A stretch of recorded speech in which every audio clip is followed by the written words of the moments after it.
Buenas noches. Bueno, vamos a iniciar. Bueno, antes de iniciar, yo quería hacer una pequeña introducción. Primero y antes que nada, quiero agradecerles a todos ustedes su presencia, porque estamos inaugurando una actividad de reflexión sobre nuestras obras con el aula del espectador de Teatro UNAM. La historia de esta actividad inicia con la visita que tuvimos de nuestro Jorge Dubati, doctor, donde platicamos que sería interesante para las obras de la universidad, exclusivamente para nuestras obras, con nuestros entusiastas, armar una especie de ciclo de reflexiones, los cuales estamos hoy aquí. Para ello, el doctor ya ha trabajado y volvió a trabajar con tres investigadores, pensadores del teatro, jóvenes, que están aquí con nosotros, que van a ser las personas que van a ir guiando estos ciclos de reflexión. Como ustedes saben, nuestras obras tratan, en algunos casos más, en otros menos, pero siempre tratamos de que tengan un punto en común las obras. Un poco es un pretexto para poder hablar de algo, para poder reflexionar sobre algo. En esta ocasión es a partir de narradores que estamos construyendo, que construimos digamos, la curaduría, como se dice actualmente, ¿no? La programación, mejor, como decimos todos. Pero bueno, pues finalmente es un pretexto para poder hablar del teatro. Entonces hoy, nada más lo único que quiero hacer es presentarles a los investigadores que nos van a hacer el favor de guiar estas charlas rápidamente para cederles la palabra e iniciar. Primero Luis Conde, que va a ser la persona que hoy la va a guiar. Es maestro en Historia del Arte, titulado con mención honorífica por el Instituto de Investigaciones Estéticas y la Facultad de Filosofía y Letras de la UNAM. Licenciado en Escenografía por la Escuela Nacional de Arte Teatral. Ha colaborado como productor y diseñador de escenografía, iluminación y vestuario para más de 40 proyectos en conciertos, teatro, danza, circo, cine y televisión. Es autor del libro Espacio Escénico y Poder, Fiestas Novohispanas, siglo XVI y XVII, publicado por la editorial Libros de Godot. Ha participado en coloquios y congresos en México y en el extranjero, con trabajos dedicados al teatro contemporáneo y los espacios escénicos novohispanos. Imparte clases a nivel licenciatura y maestría en el Centro Morelense de las Artes. Forma parte de los comités ejecutivos de la Asociación Mexicana de Investigación Teatral, AMIT, y del Seminario Permanente de Estudios de la Escena y el Performance de la UNAM. Las siguientes dos sesiones las va a guiar Didana Wifkent.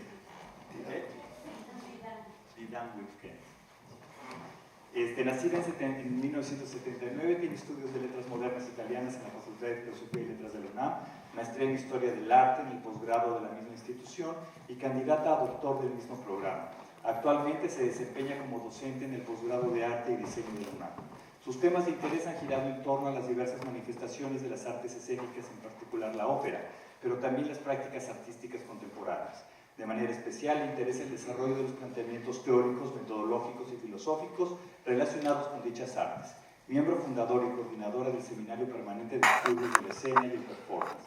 Entre sus últimos trabajos se encuentran la tesis de maestría, La permanencia de Don Giovanni en dos mundos, disertaciones estéticas sobre un discurso trágico-cómico en la ópera, y el artículo Donna Giovanni y la performatividad simbólica del deseo, de reciente publicación. Actualmente desarrolla su proyecto doctoral Resonancias de la Promesa, Ecos y Reverberaciones del Don Giovanni, un estudio intermedial de los desplazamientos de la imagen. Y finalmente, la última sesión, las otras dos van a estar dedicadas a Melville y Humboldt. Y la última, que va a estar dedicada a Resonancia, va a ser guiada por Rosa María Gómez Martínez, que tiene una maestría en Historia del Arte por la Facultad de Filosofía y Letras de la UNAM en 2013, la licenciatura en Historia del Arte de la UIA, o sea, Universidad Iberoamericana, diplomado de Arte Contemporáneo en el ITAM, tiene la beca del programa de becas para estudios de posgrado, estudios de maestría en Historia del Arte de la UNAM, profesora del Colegio de Literatura Dramática y Teatro en las asignaturas de Actuación, Historia del Arte Teatral 1 y 2, Corrientes Escénicas Contemporáneas y la asignatura Historia del Arte Teatral Iberoamericano Contemporáneo. Y sus cursos curriculares de actualización y cursos extracurriculares en el área de las artes escénicas. Es integrante del Seminario Permanente de Estudios de la Escena y del Performance desde 2013, participante del proceso en cursos del montaje de Peribáñez, el Comendador de Ocaña, de Vega, bajo la dirección del maestro José Luis Ibáñez, teatro gestual impartido por Mijael Keller, y seminario de crítica teatral impartido por el doctor Jorge Dubati, a través de la cátedra Igman Berman, aquí en la propia universidad y en el Festival de Teatro Universitario, talleres con el Odín Teatro, en la ENAD, 94-95, danza contemporánea con Mariko Tanabe, Ed Hopkins, compañía de Nueva York, en la ENAD en el 93. Aparte que ha participado en producciones fílmicas, mediáticas y escénicas. Bueno, disculpen esto, pero creo que es muy importante que haya un marco para que sepan más o menos que tenga una referencia con quién están hablando. Bueno, pues entonces ya le cedo la palabra a Luis y les agradezco a todos ustedes pues, su estancia aquí, su permanencia, y bueno, pues iniciamos con este proyecto nuevo en Teatro UNAM. Gracias. Muchas gracias. Muchas gracias. Hola, muy buenas tardes. Muchas gracias a todos por estar aquí.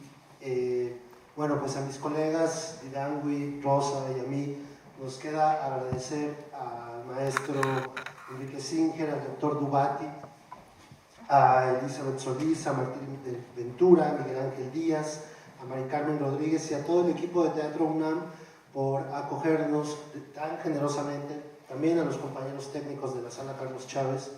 Y pues bueno, queda agradecer mucho la apertura de este nuevo ciclo, Aula del Espectador, y bueno, estar muy contentos por este nuestro primer encuentro en el que hablaremos de la obra, de la puesta en escena, El Último Encuentro. Permítanme por favor exponerles de manera muy general de qué van a ir estas 4 sesiones del ciclo del Aula del Espectador.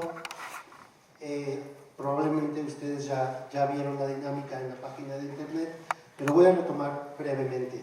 Cada sesión se dividirá en 3 secciones. Cada una de estas secciones durará media hora, 30 minutos.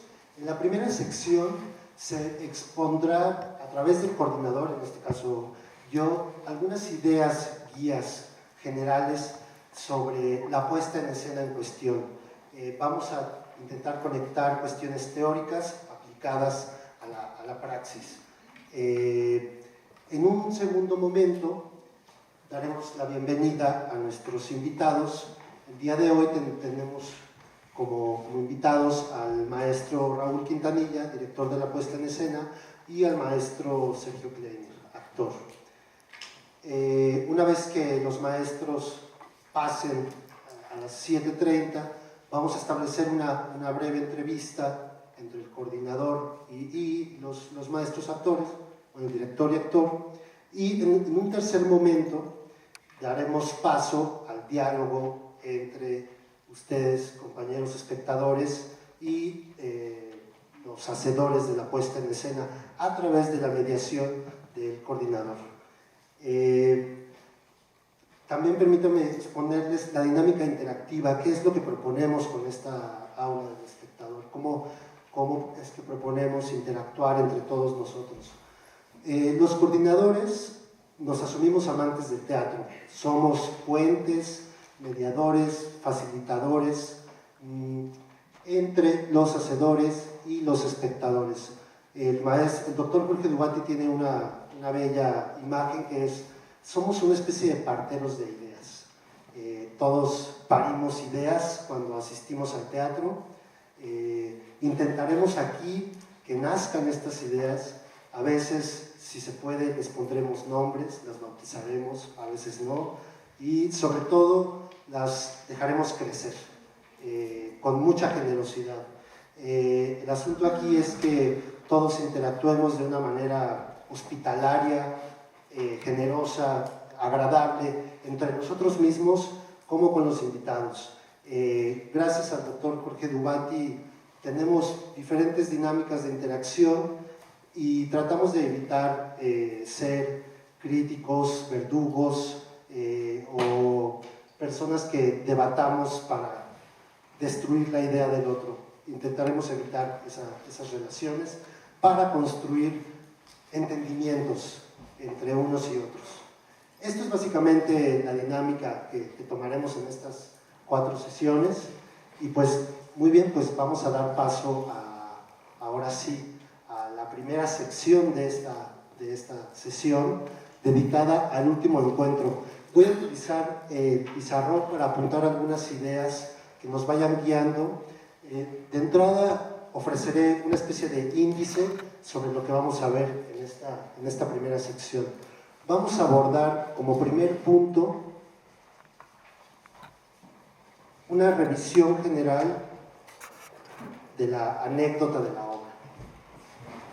Vamos a recuperar en nuestra memoria qué es lo que vimos aquella vez que asistimos al teatro a ver esta puesta en escena, con el fin de que después algunas cuestiones teóricas puedan ser aplicadas.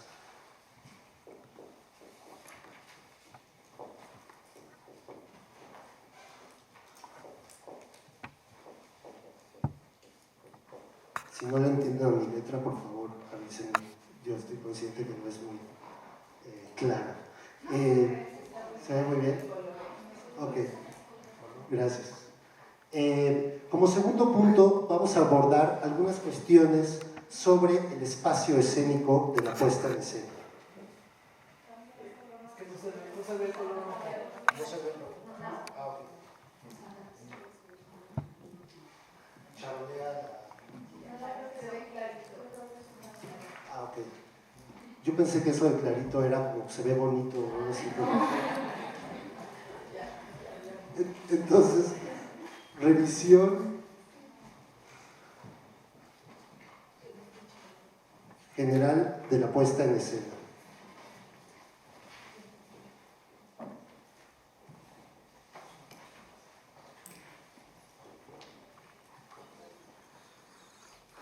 Como segundo punto, vamos a revisar algunas cuestiones sobre el espacio escénico. ¿Qué es el espacio escénico? ¿Qué podemos entender por este término? Y cómo se conforma en esta puesta en escena.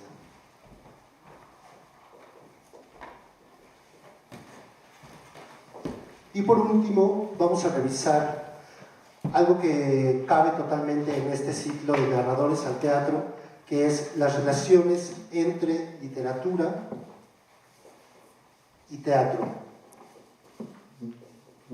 Voy desarrollando poco a poco cómo es que la literatura puede llegar a conformarse en cuerpos humanos, en acción, en representación, cómo es que la palabra escrita llega a conformarse a un espacio escénico y sobre todo cómo es que la palabra escrita se encuentra con los espectadores de la escena.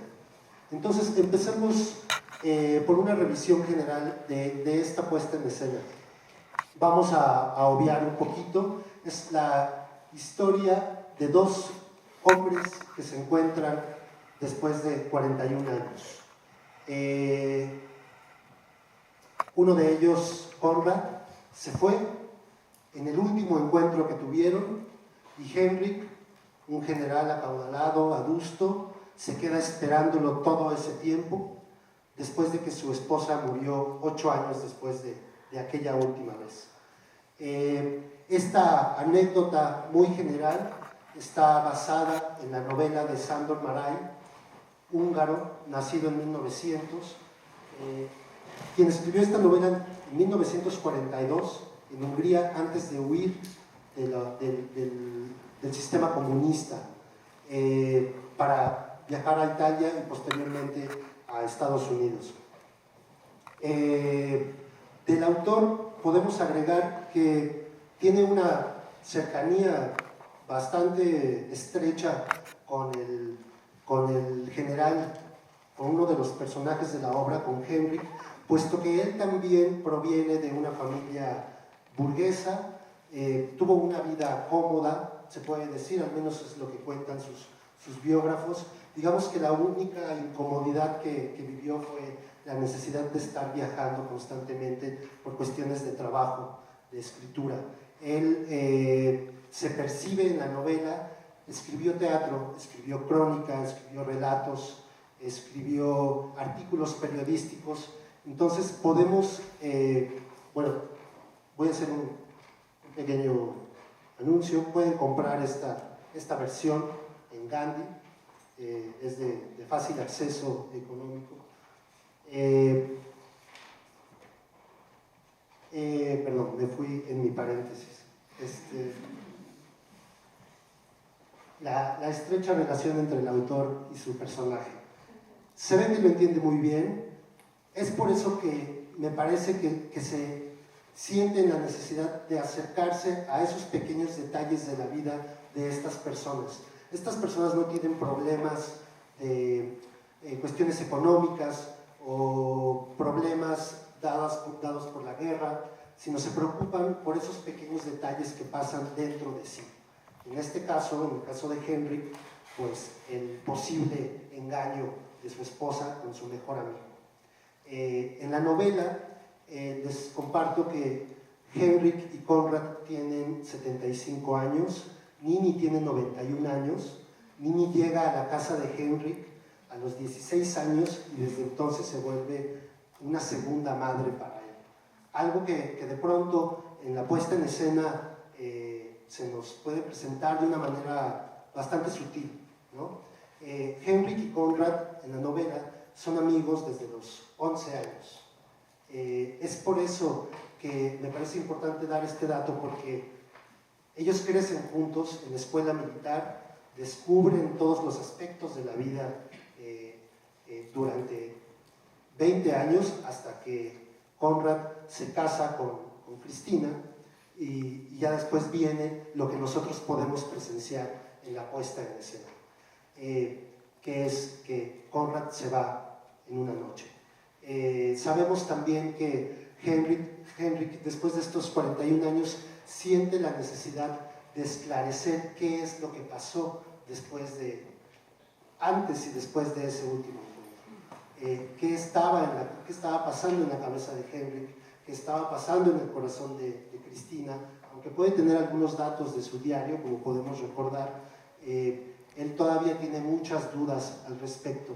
Aquí hay una cuestión bastante interesante en el encuentro que establece Henrik con Conrad, que es la palabra contra el silencio.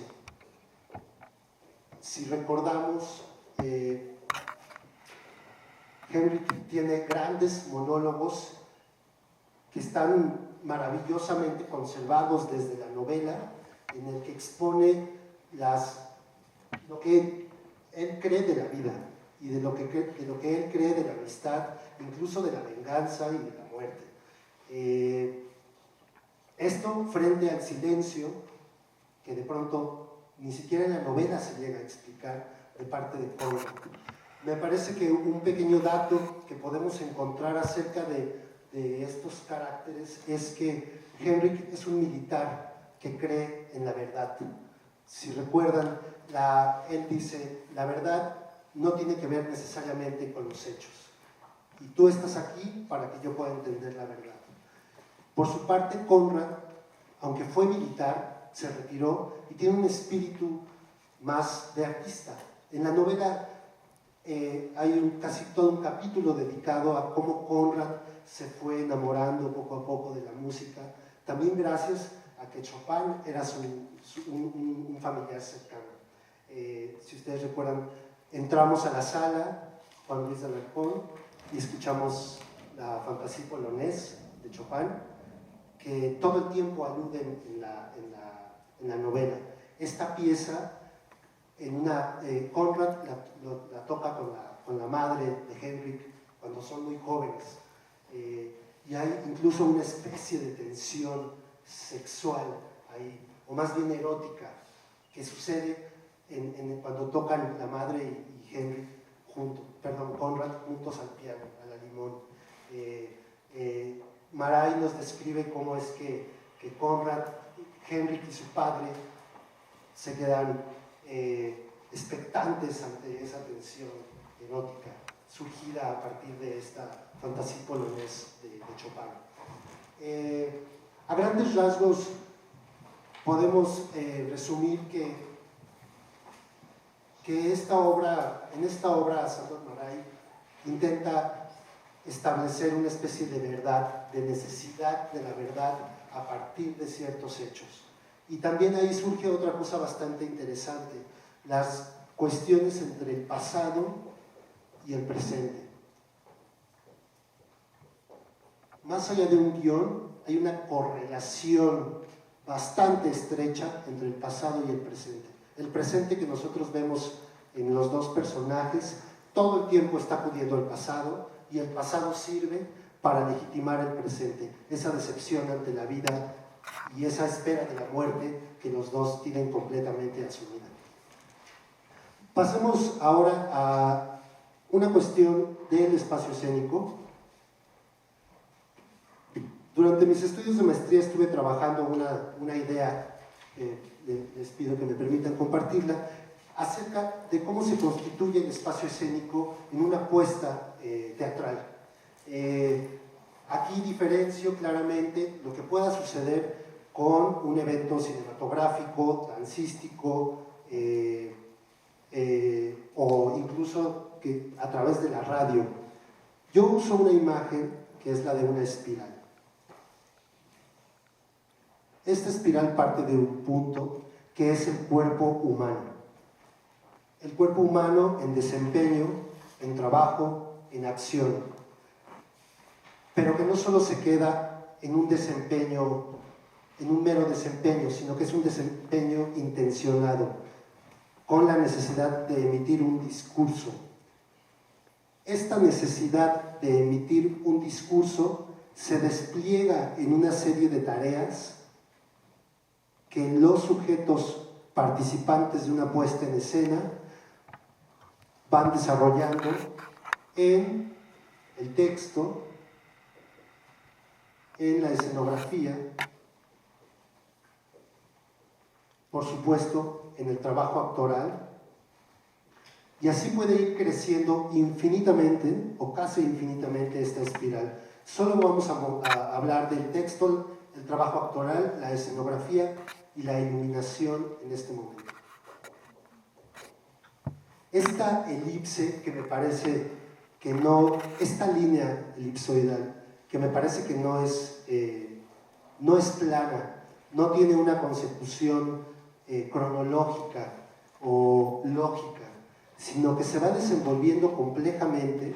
Aquí hay muchos detalles en cada una de las tareas que se desarrollan durante la puesta en escena, para que finalmente esto se encuentre con el espectador, quien en su experiencia cruza todas estas tareas para poder generar entre el cuerpo del actor y todos los participantes de la puesta en escena el acontecimiento.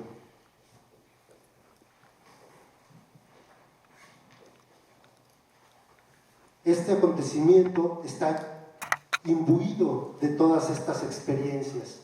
Por supuesto que cada tarea creativa está llena de experiencias sensoriales, intelectuales, conceptuales, que a veces a los hacedores nos ponen en verdaderas crisis de vida, y que un poco la intención es también cuestionar o presentar situaciones de crisis a los espectadores, o bueno, en caso de otro tipo de producciones, divertir y entretener.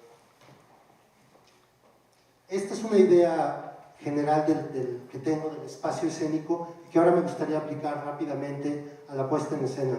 Si recordamos, hay 3 muros que forman un cuadrángulo. Este cuadrángulo se ve cerrado por una 4ª pared que está en la mecaescena. Estos 3 muros conforman la habitación donde Henrik recibe a Conrad. Les cuento que en la novela Henrik vive donde antes habitaba su madre y decide recibir a Conrad en el gran salón donde cenó por última vez con Henrik. Lo desempolva después de 41 años.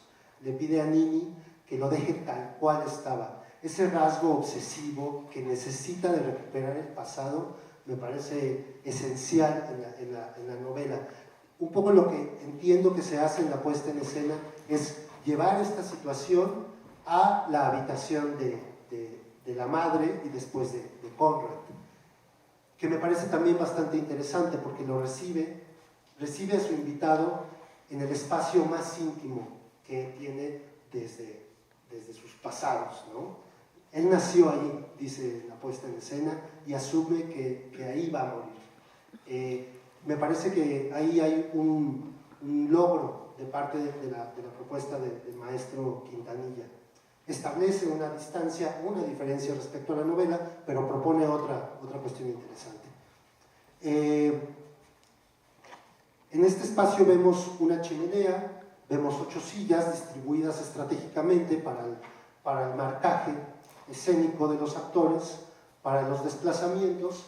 Vemos una mesa que en la novela, esa mesa está dispuesta para la gran cena que ellos van a tener, también como alusión a la cena que tuvieron hace 41 años. Ahí hay un símbolo súper importante que en el caso de la puesta en escena se omite, pero que también le da otra cuestión, haciendo una elipsis ahí, ¿no? Más adelante trataremos de dar mayores razones, al menos de por qué yo creo que el maestro propuso esto. Y bueno, también le podremos preguntar esto. En este espacio, si podemos recordar, hay una franja horizontal que parte los dos muros. Desestabiliza la convención realista del espacio, la rompe literalmente. Como espectador siento que hay una gran fuga ahí, hay un gran vacío, hay una gran falta que me parece que es la ausencia de Cristina, que me parece que es la ausencia de Conrad y que me parece que también es la ausencia de Henrik consigo mismo, después de que perdió a su mejor amigo y a su esposa. Este gran vacío me parece súper interesante la propuesta de Philippe Amann, escenógrafo de Iluminador, porque permite una fuga, pero también permite la entrada de otras cosas. Hay como una herida abierta, ¿no? Hay como una disposición a que la información pueda fugarse o pueda irse. Lo cierto es que hay una gran falta que este personaje vive desde que su esposa y su amigo se fueron. Al menos esa es un poco la interpretación que yo le puedo dar. De manera muy personal, me gustaría compartirles que, bueno, hace unos días leí una novela de Murakami y él propone que en las relaciones personales siempre hay un punto ciego, como cuando uno conduce el auto.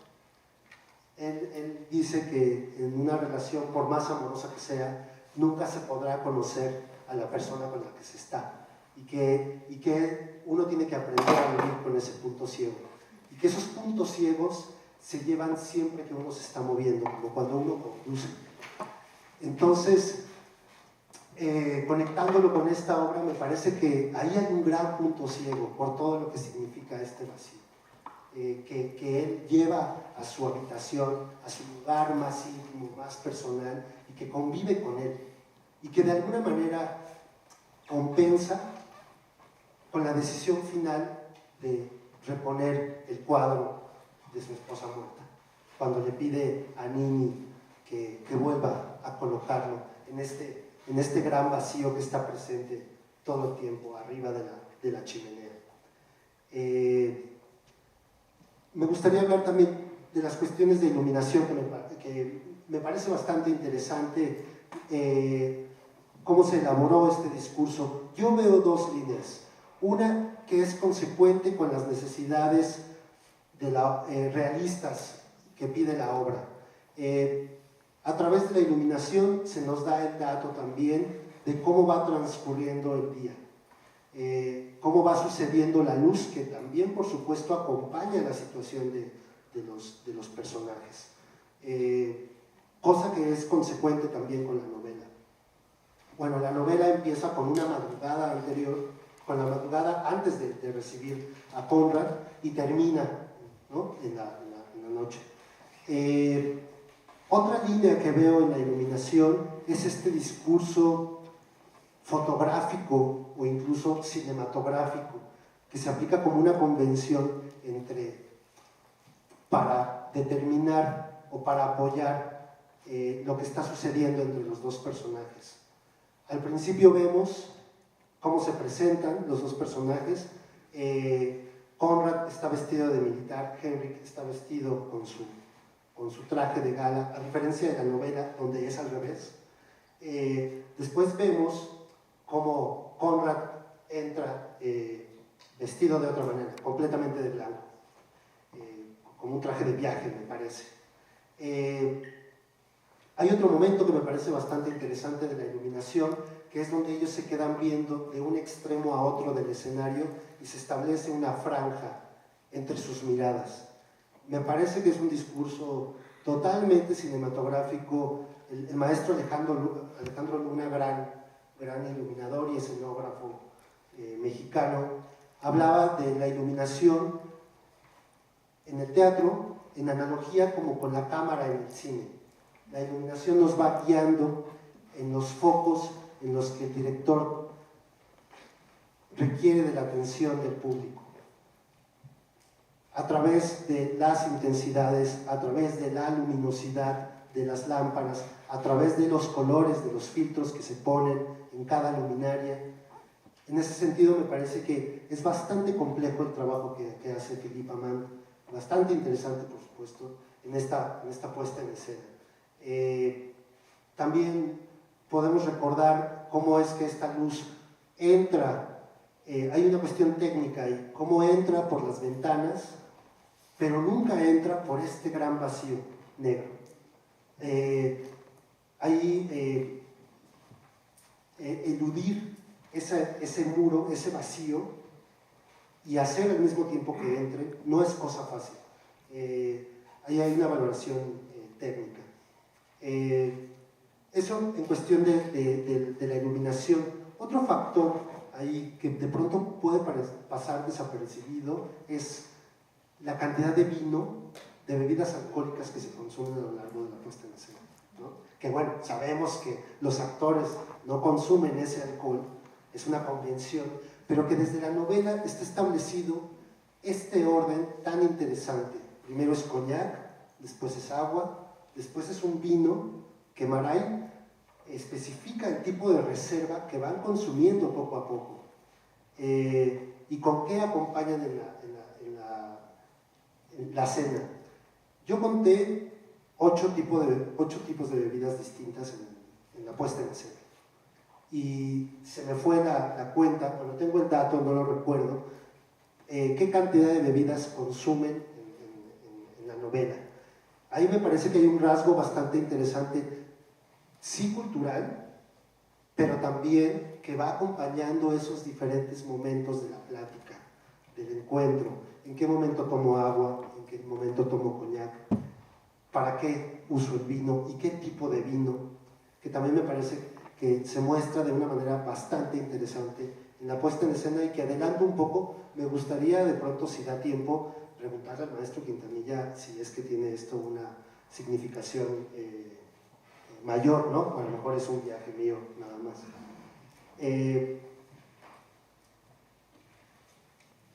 Pues ha llegado el momento son las 7:30, el tiempo se nos ha consumido. No sé de qué manera podemos llamar a los maestros. Muchas gracias. Bueno, en lo que llegan los maestros, quiero hablarles rápidamente. Sí. A mí me llamó la atención desde que me puse frente a la escena, porque está partido de las paredes que rodean, y estaba esperando que lo comentaras, pero no sé qué me puedes comentar al respecto, por favor. Pues es un poco esto de lo que hablaba anteriormente. me parece que es un gran vacío.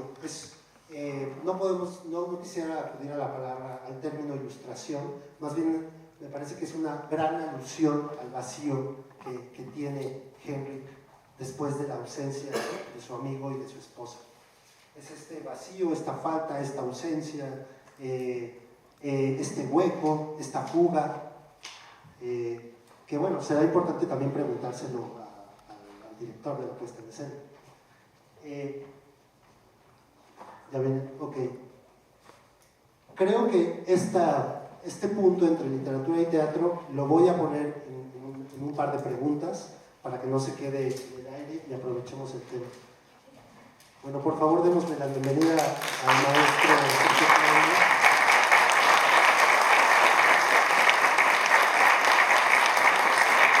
Y al maestro Mauricio Camilo.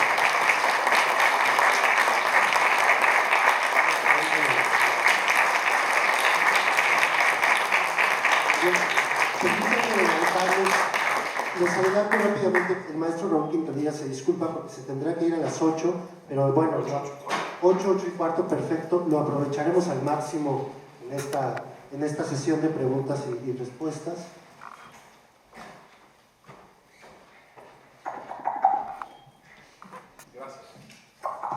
Gracias. Y junto a usted, maestro. Muchas gracias, bienvenidos. Maestro, muchas gracias. ¿Qué tal? Bienvenido. Pues bueno, voy a recuperar rápidamente, estábamos hablando de la anécdota de la obra, de cómo se constituye el espacio escénico de la puesta en escena, y estábamos a punto de hablar de algunas cuestiones en las relaciones que hay entre literatura y el montaje de una obra teatral. Y bueno, pero pasemos entonces, aprovechemos su presencia y me gustaría hacerles algunas preguntas de entrada. Primero, maestro Quintanilla, bueno, que casi es la pregunta obligada, ¿cómo fue su primer encuentro con la obra? ¿A partir de qué situación se dio? ¿Qué fue lo que le llamó la atención de la obra? ¿Qué se tenía que decir ahí? ¿O qué tenía usted que descubrir ahí? Mire, antes que nada, buenas noches y gracias. Cuando hace ya 10 años me da curiosidad Sándor Garay por su historia. Usted sabe que fue su nombre acusado, todo esto. Me da mucha curiosidad saber por qué los italianos de Adelphi decían que era lo más prodigioso que había existido. El título original de la novela es Las velas arden hasta el fin, en Ucrania, y los italianos le pusieron El último encuentro, los ingleses le pusieron Embers, o sea, algo así como compañeros, como camaradas. Cuando yo leo El último encuentro, déjeme decirle que casi lo leí de un tirón, porque me pareció que contenía una sabiduría en saber colocar las palabras y que el sonido de las palabras verdaderamente conmoviera. Me quedé con frases en la cabeza que cuando encontré la adaptación de Hampton, esas frases no estaban. Entonces hubo que trabajar cosas para hacer que esas frases entraran, dándole el privilegio exclusivamente al sonido de la literatura. Y tres cosas me parecieron verdaderamente fundamentales. La palabra venganza, la palabra amistad y la palabra pregunta. Esas tres palabras para mí fueron el fundamento de poder decir hace 10 años yo quiero poner este texto como si fuera puesta en escena. Sabía que había que discriminar muchísimas cosas. ¿Por qué me interesó mucho la palabra pregunta? Que existe el término de la pregunta dentro de esto, porque creo que la pregunta es un siempre que uno pregunta. Cuando uno pregunta, hay una duración que está a punto de extinguirse. Si uno se atreve a hacer una pregunta, corre uno el riesgo de que la vida le cambie. Siempre les digo, no pregunten lo que no quieren saber. Sí, andar preguntándole a la pareja, ¿me amas? Y dice, no, ¿qué hace? ¿Qué hace? Pero lo más importante es que atreverse a preguntar, algo se va a modificar. Atrás de una pregunta hay las más poderosas inquietudes de un ser humano, y una pregunta es lo más teatral que pueda existir en la vida, porque el ser humano no pregunta hasta que ya tiene contestado el 60% de la pregunta, si no, nunca va a ser la pregunta. Y por lo tanto, lo importante de la pregunta no es la pregunta, sino la expresión que pone en la cara el que la pregunta, la respuesta que está esperando en los ojos el que la pregunta, porque cuando preguntan, ya en los ojos hay una respuesta y uno dice, tengo que contestar en lo que este hombre está esperando. ¿Sí? Y eso me pareció, eso me dio paso a decir, yo tengo que terminar con esta frase. ¿Qué es un beso? La respuesta a una pregunta que no puede ser formulada con palabras. Que yo creo que ese es el grado más exquisito de la sensibilidad humana. Cuando uno ya no tiene más palabras y le da un espacio a la cámara de ecos, que es un silencio poderosísimo. El silencio entra, es donde las palabras se depositan en un lado oscuro de nuestro cuerpo para estar esperando que alguien las desvele. Eso fue la primera idea. La segunda fue la palabra venganza, porque todo el mundo, en este país cacahuatero que nos hemos vuelto, todo el mundo quiere vengarse de algo. Y yo pienso que el que comete la venganza está atentando contra su propio pasado, que no deja el pasado en paz. Y yo a mis 60 años, yo lo único que quiero es aprovechar los últimos 15 que me quedan. Y no andar pastoreando el pasado, tratando de hacerme cuestionamientos a lo mejor que son irreemplazables. Pero lo que me pareció verdaderamente fundamental y de un grado de belleza supremo del último encuentro fue la palabra amistad. La amistad es una devoción voluntaria, es una esclavitud por voluntad. Es adorar a una persona que solamente decidió escogernos como amigo, porque los enemigos los escoge uno, por eso no hay que escoger enemigos idiotas. Hay que escoger los buenos, pero los amigos los escogen a uno, entonces hay que agradecerlo porque uno tiene muy pocos amigos en la vida. Y uno tiene una casa materna donde supuestamente a uno lo educan para salir a sociedad. Octavio Paz decía, familia, nido de alacranes, entonces de ahí sale uno. Y cuando uno sale a la sociedad, pues sale uno desarmado, porque va uno lleno de cariños y lleno de protecciones, y entonces alguien muy sanamente, muy sabiamente decidió inventar un puente entre la familia y la sociedad que se llama amistad, para que uno se sienta salvo de una gran cantidad de peligros y de acontecimientos. La gran frase que a mí verdaderamente me conmueve de la puesta en escena del texto es, el maestro dice, éramos muy diferentes, totalmente diferentes, pero éramos amigos. Y seguimos siendo amigos. Y te fuiste porque eras mi amigo, porque si no te hubieras quedado en engañarme. O sea, la grandiosidad de la amistad está muy por encima de los elementos de una posible traición. No se puede tener una alta traición si antes no hay un gran pacto. Lo que vale la pena siempre son los pactos. Las traiciones es algo que uno debe acostumbrarse en la vida, porque el problema de la traición es que cuando uno comete una traición, se traiciona primero a uno mismo y uno no entiende la dimensión de la traición hasta que se ve sometida a ella. Por esas tres cosas yo decidí que había que poner esa apuesta y tardé 10 años en tenerlo en claro y 3 en adaptar el trabajo de Hampton a hacerlo equiparable para poder presentarse a un actor como Sergio Kleiner. Maestro. Gracias. Y maestro Kleiner, hablando de preguntas y respuestas, ¿qué respuestas le dio este personaje que le pareció interesante? ¿Qué le atrajo de él? Todo, la grandeza, con todo lo que implica esto, la grandeza. Yo tengo que agradecer antes que nada al maestro Quintanilla y al maestro Singer que hayan pensado en mí para confiarme, representar a este gran personaje, de esta gran historia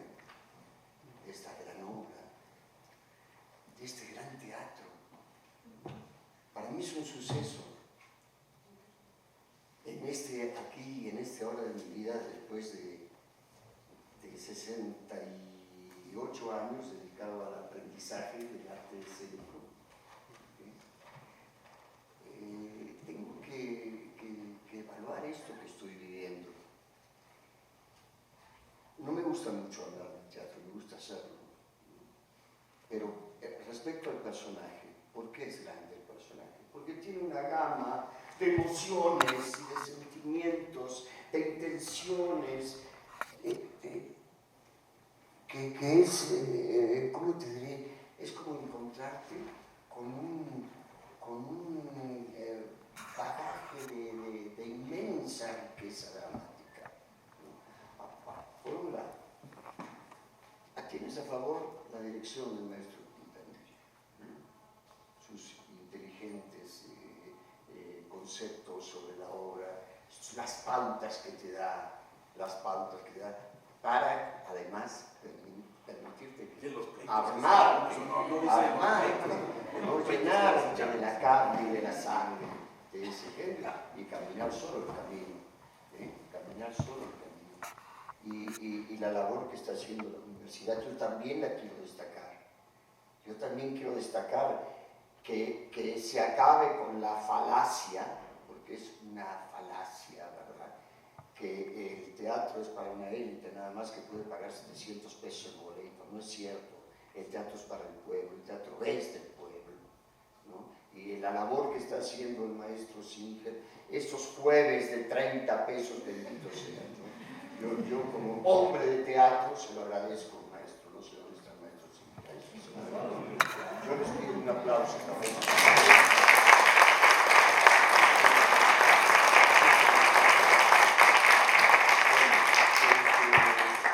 Entonces te confrontas con un gran personaje.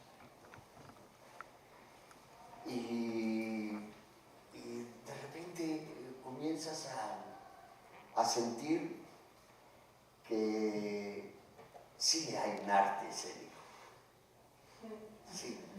Sí se puede lograr con mucho trabajo, ¿no? Con mucho trabajo. Fue un proceso largo, le hemos dedicado, le seguimos dedicando tiempo, ¿verdad? Esto no termina de madurar, ¿no? Siempre tenemos a favor la próxima función para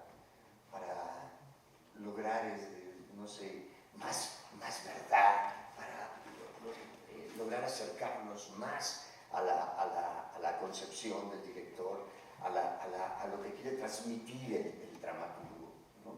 Las circunstancias dadas, y esta obra lo tiene todo, y por eso la reacción del público. La reacción del público es la verdad que es el premio, ¿qué te diré?, más anhelado por un actor, el más rico, el que no se compra ni se vende, que es el reconocimiento del espectador. Y eso lo estamos viviendo, ese aplauso lo estamos recibiendo de miércoles a domingo, que también, cuidado, es un suceso. Y hay que agradecerle a la universidad y al maestro Singer, porque ahora resulta que nada más es el teatro viernes, sábado y domingo. Yo soy de una generación que descansábamos los lunes nada más, hacíamos teatro de martes a domingo. Estaba lleno, el teatro costaba 12 pesos y el cine 4 pesos. Y esta falacia, porque es una mentira, de que nuestro público nada más quiere ver cuerpos desnudos y pompas y esas cosas, ¿no es cierto? Iban a ver los clásicos, ¿o no, maestro? ¿Verdad? ¿O no, maestro Singer? ¿Verdad? Se llenaba el Teatro Shora, los teatros del Seguro Social. Y yo creo que nos estamos reencontrando con algo que está vivo, que está reviviendo y que es el gran teatro en nuestro gran México. Muchas gracias, maestro. Hace unos momentos usted, maestro Quintanilla, nos habló sobre aquello que pasó entre la novela, como el tiempo que tardó en escribir la adaptación, qué se quedó, qué se fue, qué permeó, cuáles fueron las decisiones que se tuvieron que tomar para que ocurriera en determinado espacio, para que estas respuestas se encontraran en estos personajes de esta manera. ¿Qué diferencias y similitudes hay entre la novela y la puesta en escena? ¿Qué hay ahí en medio? Mire, vamos a decir que yo no creo que haya diferencias o similitudes. Es la misma atmósfera, es el mismo texto. Donde abrevamos nosotros es de las palabras de Maray, no le corregimos la letra a Maray. Luego ahora se hace adaptación de Shakespeare y viene una bola de palabras de un director desesperado por decir algo en la vida. Y lo que dice es de muy poca calidad comparado con lo que dijo el señor hace muchos siglos. Pero bueno, hay mucha necesidad de expresarse. Lo que hicimos, yo creo que si alguna característica debe tener un artista no es la inspiración. Porque se inspira cualquiera. La inspiración puede ser la melancolía de los vulgares. Y hay que tener mucho cuidado. Creo que lo más importante de un artista es saber corregir. O sea, ya tuve el ataque de inspiración, habiendo quién sabe cuántas palabras, lo difícil va a ser corregir esas palabras. Ahí entra la labor del gran artista. Y entonces uno se da cuenta de que la labor creativa, para mí, ya se establece en dos planos: en saber corregir y saber discriminar. Selección por exclusión. ¿Con qué me quedo? ¿Qué es lo valioso? Porque cuando uno dirige actores, que ese es el prodigio cuando uno trabaja con actores, dirigir actores, uno tiene que saber que no todas las emociones sirven y que no todo sentimiento es digno de ser observado por los demás, porque a lo mejor tiene tanta valía, pero tanta intimidad, que de repente rompe el pudor de la ficción. Y uno debe establecer ese contacto de decir: esto que estás sintiendo, lo está sintiendo un actor, no lo está sintiendo un personaje, y yo por pudor lo tengo que discriminar. Entonces, resulta que abrevando, sacando todas las palabras de Maray, lo único que hicimos es, pues lamentablemente, tuvimos que tirar el 80% de la novela y quedarnos con el 20% del encuentro de los dos personajes. Minucioso y exhaustivo. Eso fue todavía antes de empezar, y todavía en los ensayos estábamos metiendo y estábamos sacando, estábamos armando algo que sabíamos que sí era nuestra grave preocupación. Inmersos en una teatralidad donde todo el valor está en la palabra, y la palabra es el gran prodigio de los humanos, porque es el único lugar donde se pueden tocar las ideas como si fueran frutas. Y ahora que todo el mundo empieza como a tener predilección por un silencio, fíjese que se está perdiendo la primacía verbal. Y si esta sociedad llega a perder la palabra, el silencio de la sociedad será un silencio distinto, porque será un silencio empapado de nostalgia y de melancolía por unas palabras que tuvo y que representaron lo más sofisticado de los humanos: poder decir lo que uno piensa, poder decir lo que uno siente. Entonces yo me guío mucho por las palabras, porque las palabras suenan. Yo dirijo de oreja. O sea, está el ensayo y yo no los estoy viendo, yo estoy apuntando porque estoy oyendo. Y ya después volteo y digo: no está mal. Vuelvo a tomar y yo no los estoy viendo, pero yo los estoy viendo con el oído. El oído me pega acá y uno dice: eso no es cierto. Esto tiene un problema, y tiene un problema de entendimiento, tiene un problema de estimulación, tiene un problema de génesis del pensamiento, o tiene un problema que tendríamos que revisar a nivel de neurociencia, de sacar el significado de las palabras. Porque yo también creo que la actuación debe ser enseñada ya de otra manera, porque hay una gran cantidad de gente que está enseñando la actuación como se enseñaba en 1950. Y ahora ya hay una vez, mire, Spinoza en el siglo XVII hablaba de que los seres humanos tenían que ser importantes si lograban desprenderse de sus afectos. Se adelantó 200 años a Schopenhauer y 200 años a Freud. Y ahora todavía, en estos momentos, en pleno siglo XXI, las personas hablan de emociones pensando que las emociones es un tipo gritando. Que eso no es una emoción, eso es una reacción o una consecuencia fisiológica de una emoción. Entonces, pensando en todo esto, que Nietzsche dijo una frase que yo creo que es bellísima: si no entiendes las palabras, que por lo menos el sonido te conmueva. Pues sí, yo buscaba la musicalidad, y entonces pensando en qué teníamos que tumbar, todo lo que el actor no podía decir, Porque si el actor no puede decir, el actor no puede expresar, el actor no puede estructurar este proceso de sensación. Alguna vez me tocó ver cómo un señor quería hacer una película de un libro y yo le dije, tenga mucho cuidado porque lo interesante del libro es precisamente lo que los personajes piensan, no lo que hacen. Y bueno, no, vamos a ver que a él le quedó una cosa espantosa. Precisamente porque todo lo importante pues se pensaba. Tiramos todo lo que el actor no podía decir, nos quedamos con la parte más exquisita, que es la parte de los reclamos. Porque atrás de un reclamo hay una necesidad de amor que ha sido guardado a través de la esclavitud, del vasallaje de decir, yo necesito a esta persona. Entonces, con ese criterio, estuvimos esto y luego tuvimos que atacar lo poético del texto a través de que eran puras palabras, haciendo una atmósfera de proceso actoral que compitiera contra la poesía de la literatura, porque la literatura es el gran invento de los seres humanos. Lo que las ciencias del conocimiento y de la complejidad han querido contestar, la literatura lo tenía contestado hace muchos siglos. ¿Por qué amo? ¿Por qué lloro? ¿Por qué me duele? ¿Por qué tengo celos? ¿Por qué soy así? ¿Por qué soy acá? Todos los porqués del siglo XXI. ¿Sí? Ahorita que está de moda decir que todo es lo mejor del siglo, si apenas llevamos 14 años, hombre, no frieguen. ¿Sí? Yo digo, no puede ser lo mejor del siglo, estamos en 2014. La pelea del siglo. La pelea del siglo. Todo ese tipo de... ¿sí? Entonces fue trabajar muy sabiendo de que atrás había un grado de fineza que teníamos que respetar. ¿Sí? Y por eso yo necesitaba un actor pues, con la personalidad del maestro Klein, que yo siempre lo veía caminar así majestático, como un gran marqués. Yo decía, este señor es... ¿sí? Hasta que después de 20 años tuve la oportunidad de trabajar con él. Y es un privilegio, o sea, es la primera vez en mi vida que en la puesta en escena yo era el más joven. Es la primera vez. Como decía bueno, el don de la elocuencia. La elocuencia. Es elocuente, maestro Quintanilla. Es como, yo le debo rendir un homenaje, como Adler le hizo a Freud, ¿no? Que le dijo, que dice que todos sobre los hombros del maestro Freud pudimos avisorar un campo enorme para la psicología. Así nos pasó con la obra, gracias a su elocuencia, a su forma de ver, de describir, ¿no? de enseñar, por eso es maestro, ¿no? Entonces nos dio armas,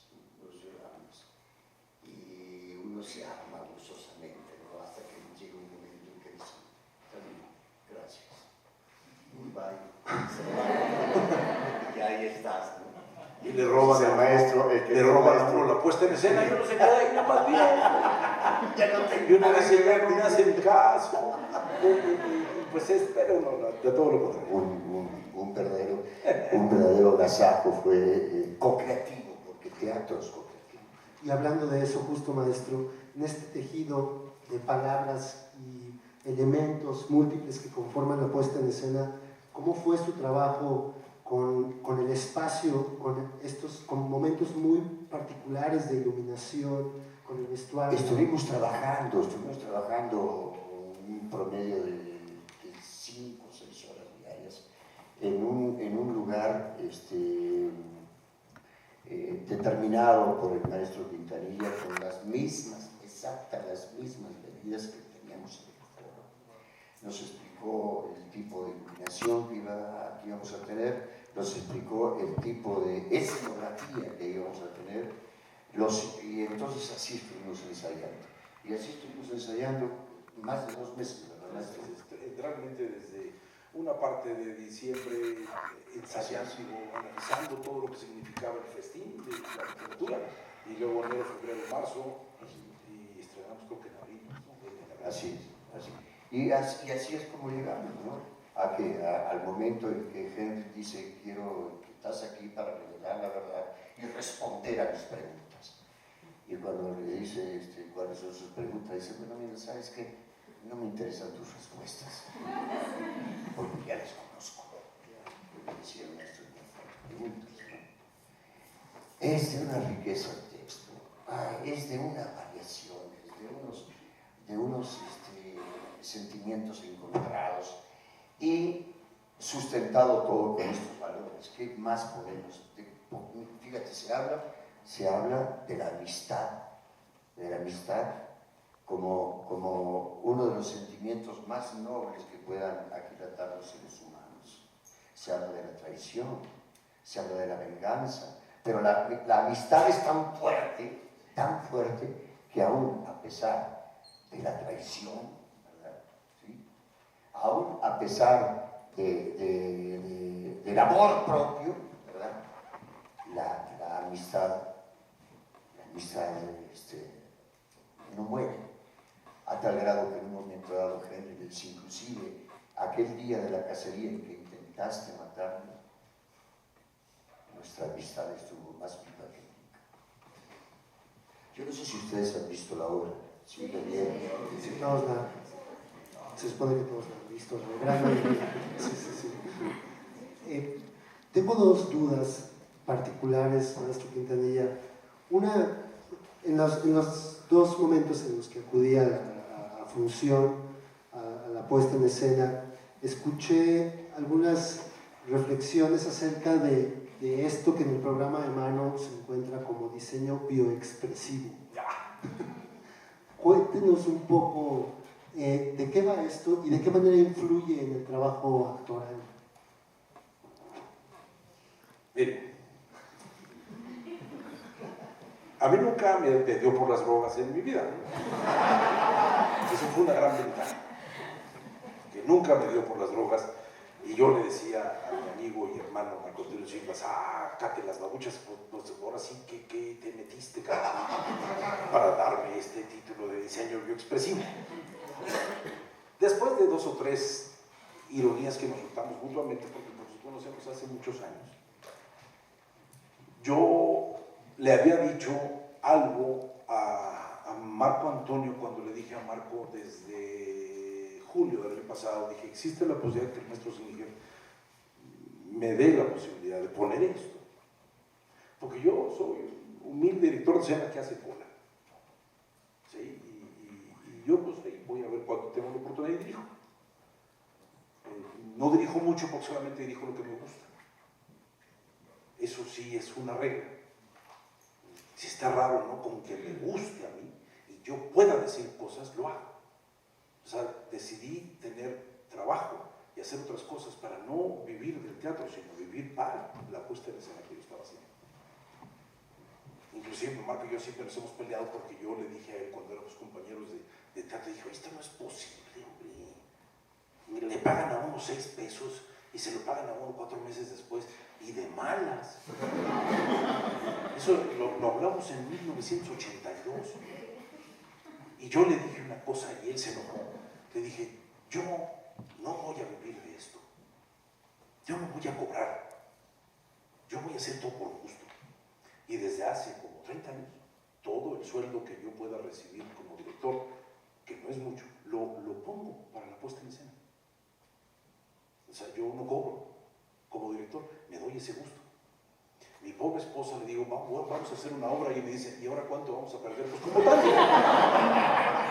Y ella se ríe y me dice, ¿por qué haces cosas para perder? Pues porque es lo más bonito que hay en la vida, ¿no? Y cuando ella llega a ver la obra, dice, bien perdidos estos. ¿Sí? Porque ¿cuánto van a ganar en el reconocimiento de la gente de la tribu, de los actores que participan en estos empeños, ¿no? En estos logros, en estas realizaciones, y de los espectadores, ¿no? Que pueden ver esos espectáculos, ¿no? Pero lo interesante de eso es que yo le dije a Marco, estos 3 viejos son extremadamente sensuales. O sea, los 3 viejos, hablando de Henry, Conrad y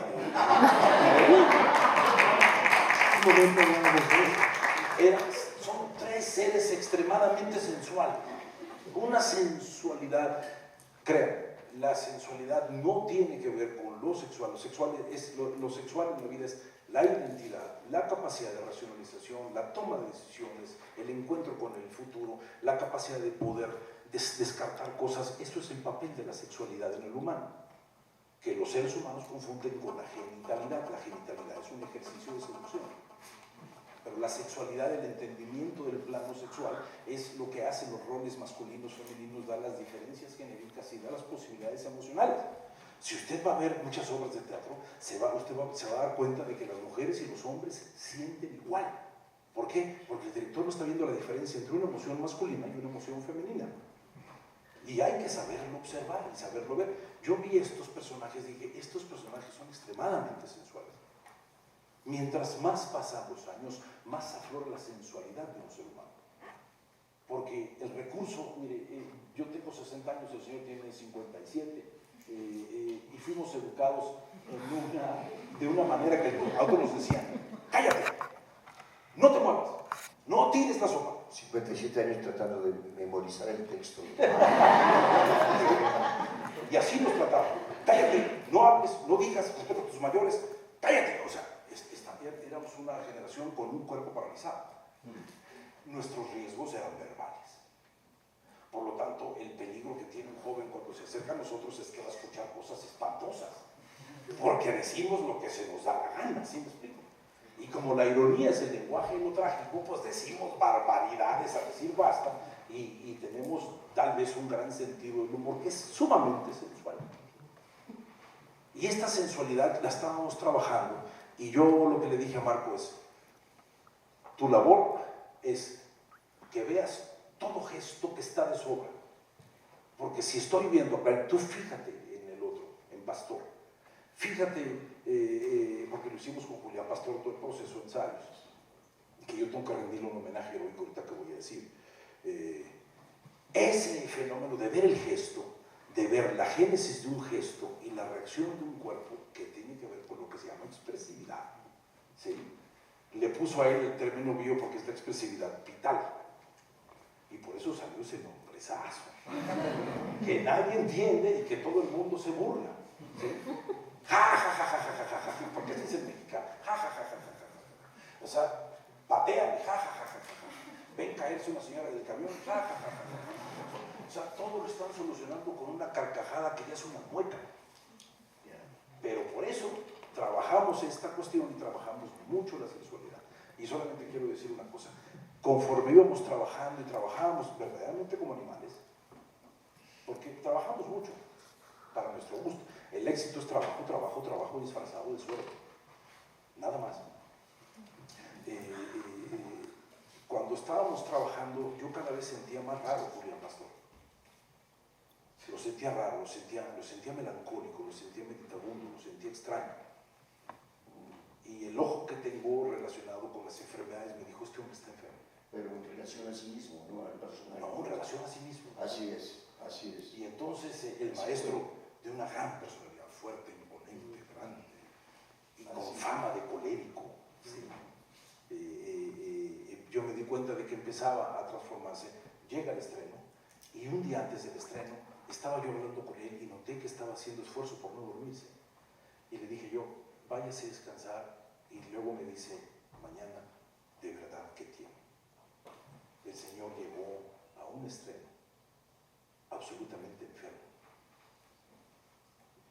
Hizo la primera semana con una destrucción en su cuerpo brutal, pero lo hizo por tener la pasión de vivir sus últimos momentos en el escenario con Kleiner con un texto de esta naturaleza. Mi niño, Es una cosa fuera de serie. El señor me dijo, mi niño, no me siento bien.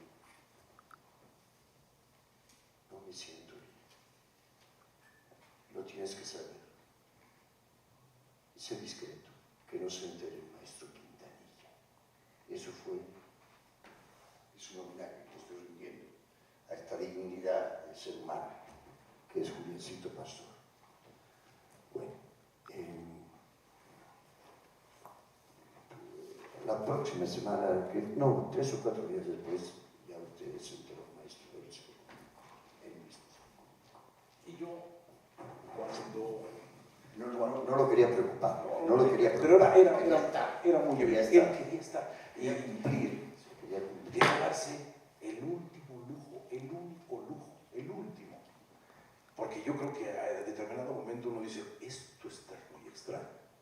La salud es el silencio de los órganos, y cuando nos suena algo uno dice, santo Dios, sonó esto. Y uno se queda irremediablemente callado diciendo, este sonido es muy distinto a los otros, quién sabe qué pasa. Y cuando Pastor termine su estancia en este mundo, Sí. lo único que voy a tratar de decirles es, viejo desgraciado, te saliste con la tuya. Sabía. Además a la gente de mi generación nos enseñaron ahora sí que desde la cuna que el único certificado que valía para no llegar a una función de teatro era el certificado de defunción. Vaya un buen homenaje al maestro Julián Pastor. Yo no sé si contesté su pregunta, pero quién sabe también. No, está muy bien, muchas gracias. Sí, sí, sí. Y bueno, justo estamos a tiempo para escuchar a nuestros espectadores entusiastas, abrir el micrófono. Vamos a establecer un diálogo a partir de la necesidad de indagar en la puesta en escena, como platicábamos hace rato, más que querer producir otra obra o querer criticar la obra desde otro lugar, ¿no? No sé si tengamos micrófonos en la sala, si no yo dono el mío. En este país hay micrófonos en todos lados. Por allá tenemos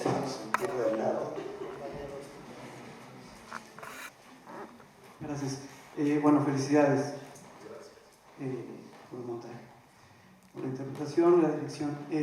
Para los dos, bueno, va a ser la pregunta para los dos. Había pensado para Sergio, pero también para usted, maestro. Para los dos. De hecho, iba a apuntar otra cosa, pero cuando los escuché me hicieron reflexionar otras miles cosas más. Para Sergio sería, ¿cómo fue ese proceso creativo ya a nivel actoral y humano, con toda esta historia de vida del personaje, para hacerlo de una forma tan natural, ¿no? Cada vez que lo escucho hablar, es una persona súper noble, sensible, pero también muy apasionada. Mi pregunta concreta es, dentro del proceso creativo, ¿se basó en alguna venganza, o sea, personal, en alguna venganza de amistad, en una venganza de un amor de mujer, en una venganza de a sí mismo? ¿Cómo fue ese proceso creativo en cuanto a la venganza? Y al maestro, bueno, en cuanto a la obra, de dirigir a estos dos grandes actores, ¿cuál fue el verdadero reto? No la iluminación, no la escenografía, no trasladar un texto a teatro, no dirigir, o sea, ¿cuál fue el verdadero reto como director ante un montaje tan particular como este? Bueno, en cuanto a la representación, o sea, a la creación de un ser humano, es la creación de un ser humano, de un individuo. ¿Cómo es? ¿Cómo es?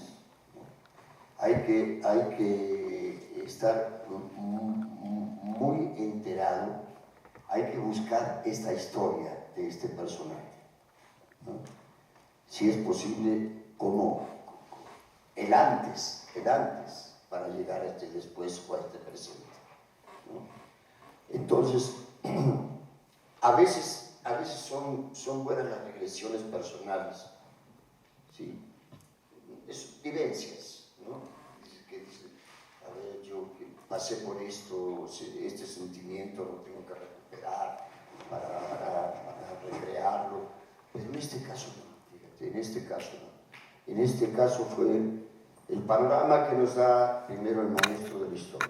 Yo no había leído el libro, ¿no? Entonces, lo primero que hizo es obsequiar,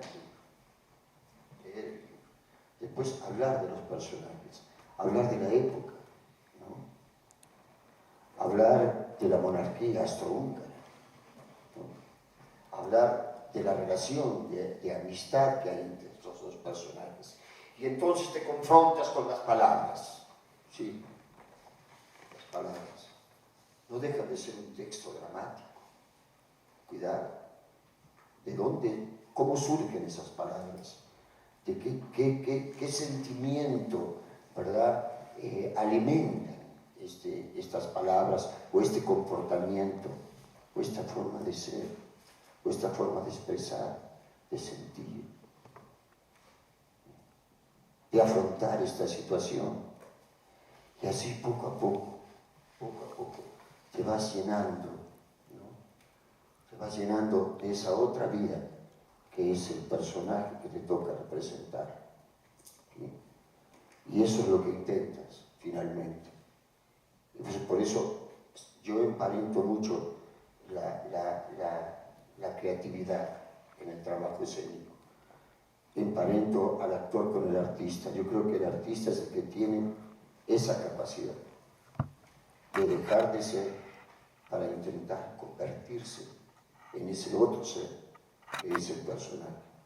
Y entonces va surgiendo esto como si fuera la primera vez, además. Eso lo mencionaba el maestro Stanislavski, la ilusión de la primera vez en cada función, ¿no? Como que por primera vez yo escucho esto y respondo a esto. Pero ¿qué hay detrás de todo esto? Hay toda una historia.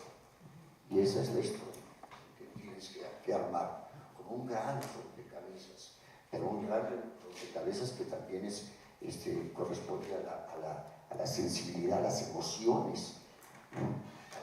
al instinto, a la pasión, ¿verdad?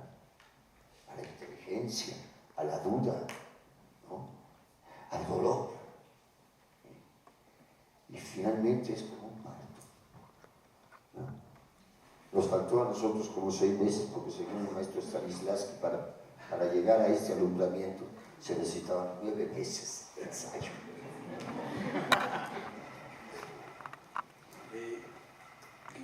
Con respecto a qué es trabajar con los actores, ¿no? Yo, desde que empecé en esto, hace muchos años empecé porque los seres humanos me provocan mucha curiosidad. Estamos en una época donde ya no se puede platicar con la gente, donde ya uno no puede ver a los seres humanos. Y a mí me gustan mucho los seres humanos.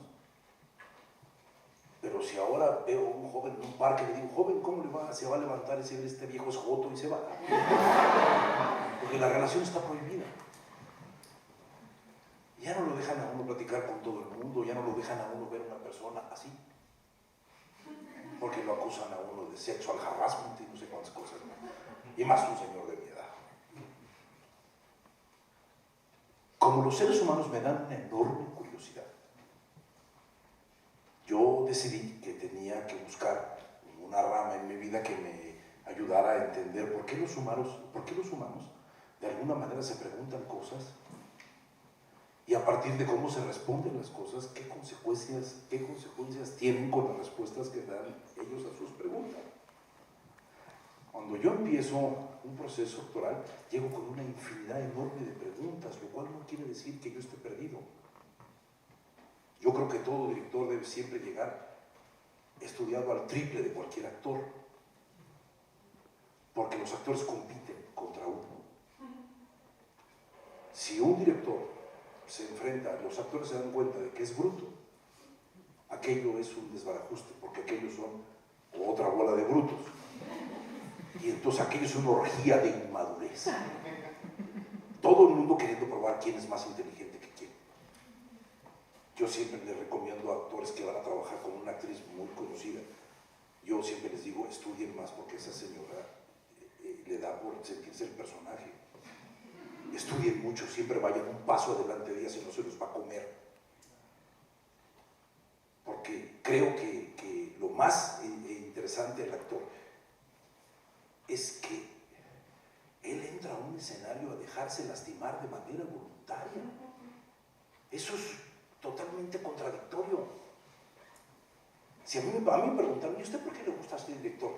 Por una cosa muy sencilla, me gusta que la materia obedezca. ¡Ah, caramba! ¿Usted es un dictador? Yo, no. Obedecer es una maravilla. Si uno no sabe obedecer, uno no sabe mandar en la vida. Obedecer es hacer un acto de traducción muy generoso. Entonces, cuando yo trabajo, hay directores que cuando trabajan con actores como el señor se espantan. Lo que no saben es que ellos tienen tanta generosidad, porque dejaron atrás ya muchos valores que no nos sirven. Entonces lo que hago son diferentes líneas de comunicación y tratar de que cada personaje salga diferente, hable diferente, tenga cosas distintas. Mire, aquí me topé con algo que para mí es extrañísimo, porque yo tenía que meter un personaje de una nana que fuera mayor que el señor y que el otro señor. Y yo decía, ¿de dónde consigo una nana que parezca del norte de Italia? Que parezca no austrohúngara, porque si no, aquello va a ser un desbarajuste. Decidí buscar a alguien que pareciera como del norte de Italia, con una personalidad peculiar, y pues no encontraba.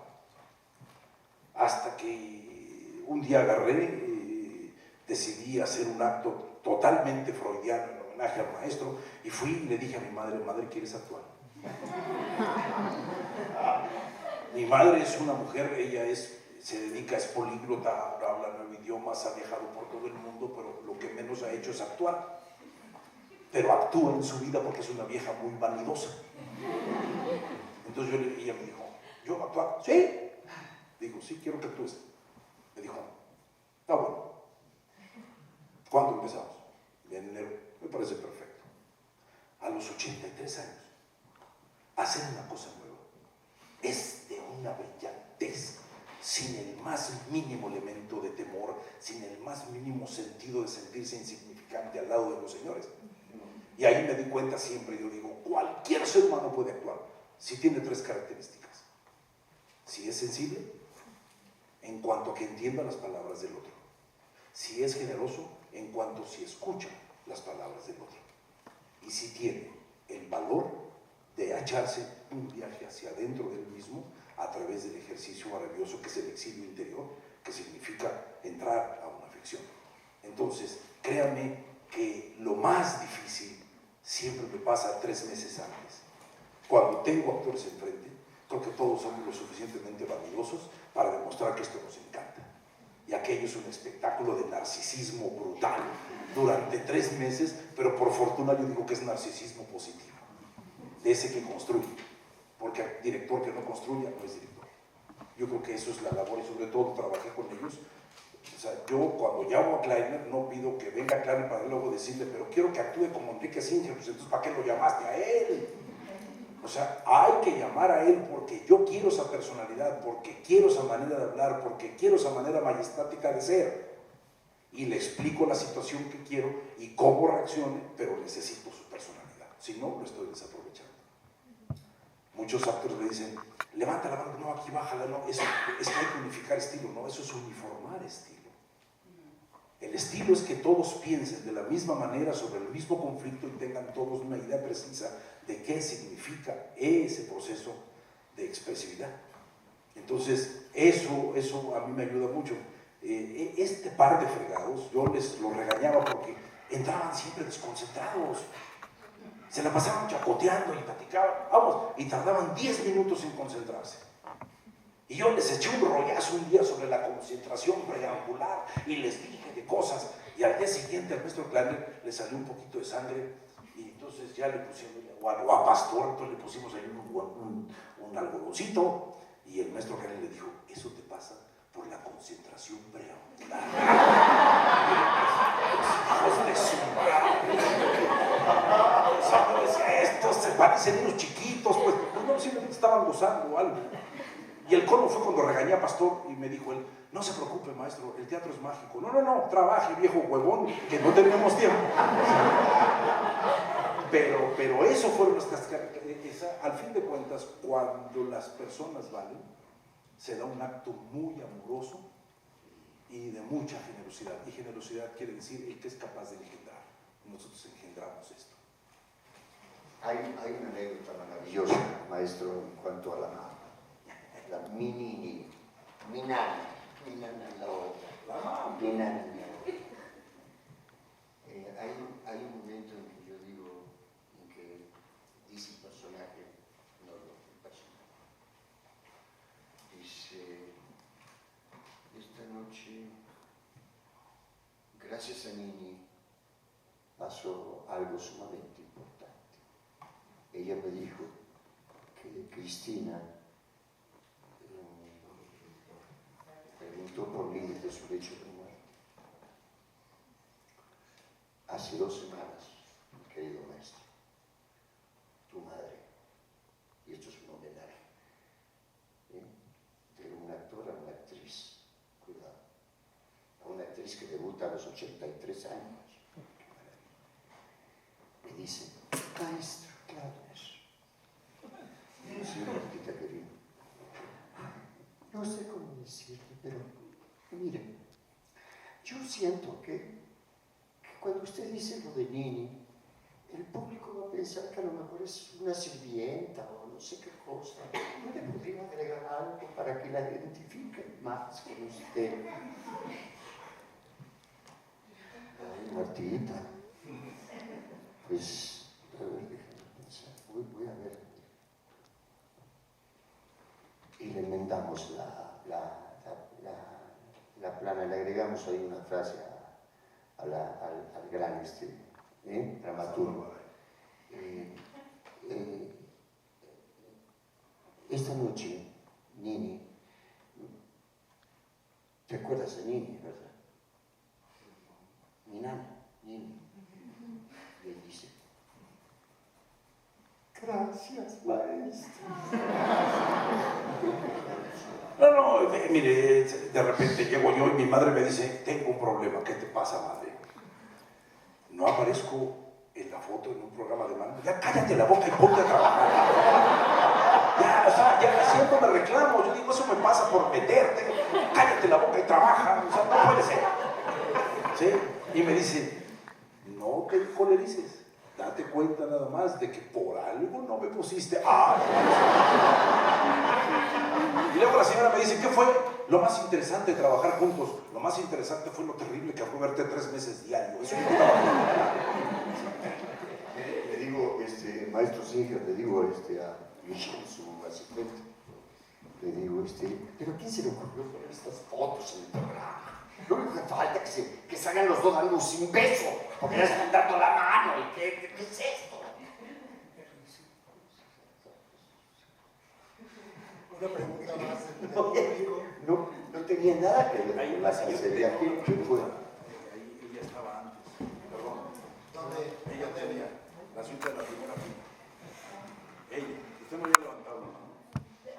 Ya se le olvidó. Demos paso A mí la obra me pareció sumamente interesante, es una obra muy rica, es una obra pues memorable, sin duda alguna nos deja huella a todos, pero yo creo que no es una obra tan fácil, o sea, yo creo, lo que comentaba yo hace un momento con un amigo es que al principio uno tiene ciertas expectativas sobre la obra, pero no va por ese camino, o sea, porque creo que realmente no se trata de una venganza, creo que realmente el interrogatorio tampoco es para llegar a nada. Pareciera que están jugando al gato y al ratón, pero a veces no sabe uno cuál es el gato y cuál es el ratón. Creo que de lo que se trata es de otra cosa, ¿no? Creo que desde un principio, digamos, en la primera parte, porque a mí me tocó verla con un intermedio, dice uno, aquí no va a pasar una tragedia, aquí no va a haber una venganza, entonces, ¿qué va a haber? Si el tipo está preguntando todo el tiempo y el otro está evadiendo las respuestas, y al final le dice, la verdad es que tú sabes muy bien las respuestas, ¿a qué estamos jugando? ¿De qué se trata? O sea, a lo que quiero llegar es esto. Creo que la obra es muy rica, creo que la obra es muy gratificante, pero también creo que es una obra que para cierto público puede resultar un poco difícil de aprender, de capturar. Me refiero yo al público joven, al público universitario, que a lo mejor, yo en mi caso la vi 2 veces y sentí que la disfrutaba mucho más, pero a lo mejor en un momento dado, cierto público joven que está acostumbrado, aunque sabemos que en el teatro no van a suceder grandes cosas en el aspecto físico, pero sí a lo mejor va a haber revelaciones, va a haber vueltas de tuerca, a lo mejor es un vicio que nos viene de cierto teatro que nos va a sorprender. Y aquí pues, la sorpresa sí se da de una forma gradual. No sé, mi pregunta es, ¿cuál ha sido la reacción del público joven? ¿Realmente el público joven, esta obra le está llegando a ese público joven? Porque yo no digo que un público como es mi caso, podamos salir, pues no sé, repito, con una impresión así muy fuerte de que tal vez en la vida es imposible componer las cosas, pero al menos se puede llegar a un estado de serenidad, que es lo que a fin de cuentas parece que están buscando ambos. Pero para los jóvenes, ¿cómo está resonando? ¿Cómo les está pegando esta obra? ¿Cuál es la experiencia de ustedes con el público joven? Duro. Les está pegando duro. Inclusive a mi nieta de 9 años. Sí, se ve esa respuesta, la sentimos. No sé, no tengo a favor testigos. Bueno, ustedes han compartido, yo creo, el auditorio con jóvenes. Acá hay muchos jóvenes. Sí, yo quiero compartir mi experiencia. Yo traje por primera vez a mi hermana al teatro. Mi hermana es una niña de 18 años, quedó encantada, maravillada. No hubo un momento en que perdiera el hilo de la obra. Estuvo al filo, siempre, atenta. Se metió en los personajes, nos transportaron, nos trajeron, o sea, nos llevaron a un pedazo de Hungría. Estábamos en Hungría durante esa hora que estuvimos sentadas. Entonces, y la frase final, no la voy a olvidar, ¿no? ¿Qué es un Pensonini? Es la respuesta a una pregunta que no puede ser formulada con palabras. Y ella la anotó en su celular y dijo, no la voy a olvidar y voy a leer esa novela. Porque desde ahí empieza la intertextualidad. A lo mejor no conocíamos a Sándor Márai, pero con esta obra, claro que vamos a ir a leer la obra, claro que vamos a ir a meternos a la novela, porque queremos saber más. El público joven quiere saber más. Tenemos esa inquietud, y me incluyo, porque a lo mejor no tengo como mucha experiencia, pero tengo como esta inquietud, estas ganas de saber más, porque esto que nos presentan es una puerta a eso que todavía no conocemos. Gracias. Mire, nada más quiero decirle, Hungría dijo, el imperio austrohúngaro está presente en este país en todo, en música, en comida, en costumbres. No se le olvide que aquí tuvimos a 2 emperadores, uno de la casa de Habsburgo y otro de la casa de los belgas. La primera vez que se mencionó esta idea de que los mexicanos se los ponieran como los cangrejos, que si iban subiendo ellos se bajaban solos, que no había necesidad de ponerle una tapa. La primera vez que se pronunció esa frase la pronunció Carlota. Carlota entendió que llegó a un pueblo que no tenía posibilidades de unión, que somos un pueblo dividido. Nos hicimos independientes y hemos vivido del chongo. Pero lo interesante del asunto es que Maximiliano era hijo bastardo de Napoleón I. Y la casa Habsburgo nunca lo dijo. Y Napoleón aquí tuvo un hijo con una señora que le decían la India Bonita. ¿Sí? Maximiliano aquí tuvo un hijo con la India Bonita, que decían que no tenía más de lo uno que de lo otro. ¿Sí? Y esa señora tuvo un hijo que en esencia era un hijo mexicano, nieto de Napoleón I. Y ese nieto de Napoleón I andaba en las cantinas emborrachándose, diciendo que él era el emperador, el heredero de la casa austrohúngara, y murió de delirium tremens y bueno para nada. O sea, los genes de Napoleón I se comunicaron con nuestro mestizaje y salió una barbaridad. Porque somos un pueblo grandioso, pero necesitamos tomar muchas cosas todavía. Y cuando uno habla del Imperio Austrohúngaro, está todo el centro de la República, al cual Maximiliano llenó de posibilidades. La casa austrohúngara, mire, vinieron unos austriacos a ver la obra y lo que menos esperaban es ver que en un momento dado, para hacer un paso de 2 horas y media, qué bonito que sonó frescura, sonó. Para hacer un paso de 2 horas, decidí hacer y poner una marcha que es como el himno húngaro, la marcha de Radetzky, que es cuando estos señores supuestamente van a cenar y se mueven por el escenario, y eso también lo que decidí, que todo el tiempo se moviera uno por el escenario, no lo dejo fijo en ningún momento, precisamente para no caer y competir contra las palabras. Entonces hubo que hacer un trazo muy preciso, muy exacto, y cuando los austriacos escucharon la marcha de Radetzky estaban a punto de pararse y sus esposas le dijeron: te sientas. Es que, pues porque ellos tenían la necesidad de ponerse la mano en el pecho y escuchar la marcha de Radetzky. O sea, ahora me dicen 8 veces se escuchó la palabra Viena, ¿sí? Para ellos era verdaderamente emocionante. Cuando uno va a Viena, cuando uno va a Budapest, cuando ve uno calles que uno dice, aquí podría verdaderamente uno pensar que está en México. Es parte de nuestro desarrollo.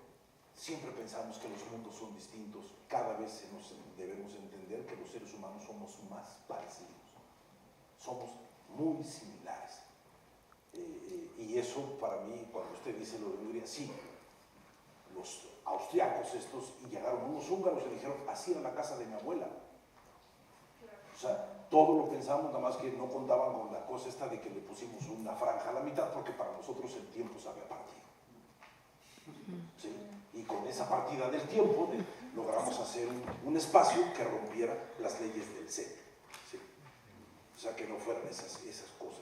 Entonces, todo está perfectamente calculado. Cuando usted dice lo natural, no existe lo natural. Existe una antinaturalidad que parece naturalidad. Y uno tiene que trabajar la antinaturalidad para que sea natural. O sea, si alguien está cenando, tiene que verse como una cena, pero hay que ensayar la cena. Y marcar la cena. Y sepa que tiene que hacer ese gesto. Entonces, todo está perfectamente marcado. Mark Twain decía, tardo 2 semanas en ensayar un discurso improvisado de 10 minutos. O sea, no hay nada que pueda estar en el camino de lo espontáneo. Es el gran virus de cualquier puesta, pintura, es la espontaneidad. El Twitter es un santuario de la irresponsabilidad, porque todos piensan que hay que ser espontáneos. Los mensajes que ponen en el Twitter son borradores que no valen la pena ser corregidos. Y ahí están escritos las barbaridades, producto de la espontaneidad y la naturalidad. Hay 2 cosas que no se recuperan jamás: la palabra dicha y la paz perdida. Uno debe tener mucho cuidado con lo que uno dice en la vida, porque eso que uno dice provoca consecuencias. ¿Lo puede repetir? Mande. La palabra dicha y la paz perdida. Cuando uno pierde la paz, uno ya no vuelve a ser el mismo jamás, señor. Pero la palabra dicha, hay que tener mucho cuidado con lo espontáneo, porque toca lo grosero. Entonces, tiene usted toda la razón, el Señor se ve enormemente natural, pero tiene un montón de ensayos por detrás y varios pleitos que nos echamos acerca de cómo va la situación. Porque hay algo que es fundamental. Si no hay pleitos amorosos, no es un trabajo. O sea, el pleito es observar adentro del otro. No es una bronca de rufianes, pues, pero siempre se está argumentando contra el otro, ¿no? ¿Y qué me pasa ahora cuando llego con el maestro y le doy una nota en el camino? Como ya no estamos en ensayo, pues ya no tiene la misma efervescencia. Entonces, es como una mala simulación de lo que queremos repetir, de lo que fue verdaderamente nuestra alegría, trabajar juntos. Y uno dice, ya mejor no le voy a decir nada porque por cierto ni siquiera sabe. ¿Sí?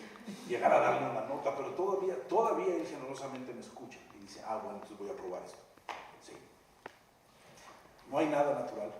Laurence Olivier, el gran actor inglés, el gran actor de Inglaterra, en un libro autobiográfico a los 82 años de su vida, confiesa que él de niño, cuando tenía más o menos 11 años, cuando vio a los actores de Inglaterra, decía, son hombres, son mujeres.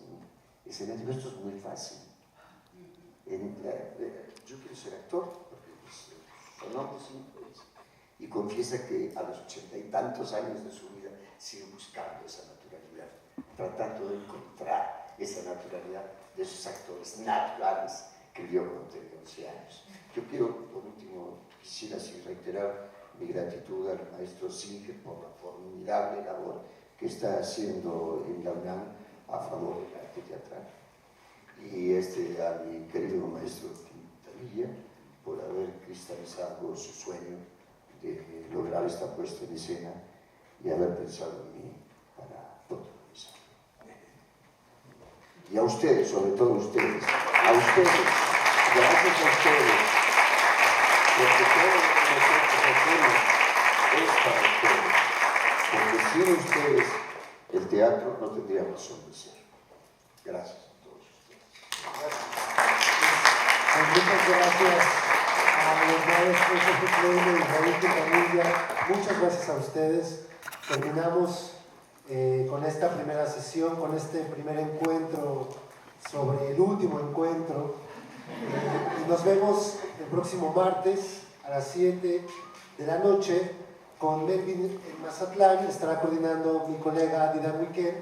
Y bueno, pues aquí los esperamos. Muchas gracias por este encuentro. Hasta la próxima.